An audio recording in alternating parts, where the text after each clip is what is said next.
কিন্তু কিছু মানুষ তারা ওই জুলাই সনদে সকলকে বাদ দিয়ে কিছু ধারা উপধারা সংযোজন করে দেশকে, দেশের মানুষকে বিভ্রান্ত করার চেষ্টা করছে। বিএনপি বলতে চাচ্ছে ওই বক্তব্য আমরা মানব না। যেই সনদে আমরা স্বাক্ষর করেছি সবাই মিলে একসঙ্গে, আমরা সেই সনদ বাস্তবায়ন করব। সুতরাং এই বিষয়ে আমরা মানুষকে জানাতে চাই। প্রিয় বন্ধুরা, আমরা শুধু বলতে চাই জুলাই, আমাদের সবাই চাই জুলাই সনদ বাস্তবায়িত হোক। আমরা সবাই চাই জুলাই যোদ্ধাদের মূল্যায়িত হোক। আমরা সবাই চাই যে রক্তের বিনিময়ে বাংলাদেশ আজকে আমরা পেয়েছি, সেই সহযোদ্ধাদের রক্তের সাথে বেইমানি না করে একটি সুন্দর জুলাই সনদ বাস্তবায়নের মাধ্যমে একটি সুন্দর বাংলাদেশ আমরা প্রতিষ্ঠা করব।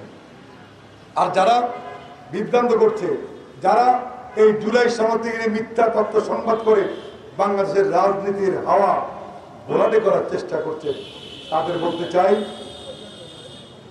বিএনপি কোন ছোট গুপ্ত সংগঠন নয়। এই 17 বছর বিএনপি এই অপশক্তির বিরুদ্ধে গুপ্ত আন্দোলন করে নাই।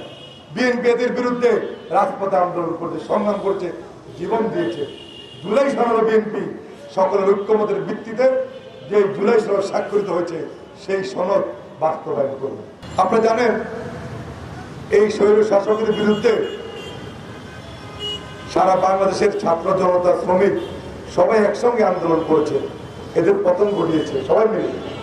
আমরা বলি না বিএনপি একা করেছে, সবাই মিলে আমরা করেছি।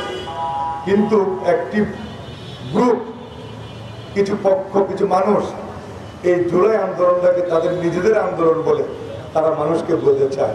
অথচ এই আন্দোলনে 1000-এর বেশি বিএনপি অঙ্গ সংগঠন নেতাকর্মী শহীদ হয়েছে।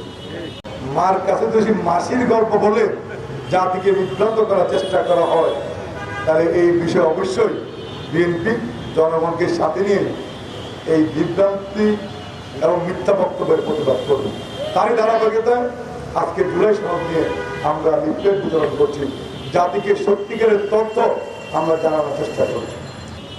আজকে তারা জুলাই সনদ নিয়ে যে বিভ্রান্ত করছে মানুষকে, বিএনপি সবসময় বলছে যে মানুষের ভোটে আমরা ক্ষমতা এসেছি, আমার মানুষ যে গণভোটের রায় দিয়েছে সেটাও আমরা বাস্তবায়ন করব।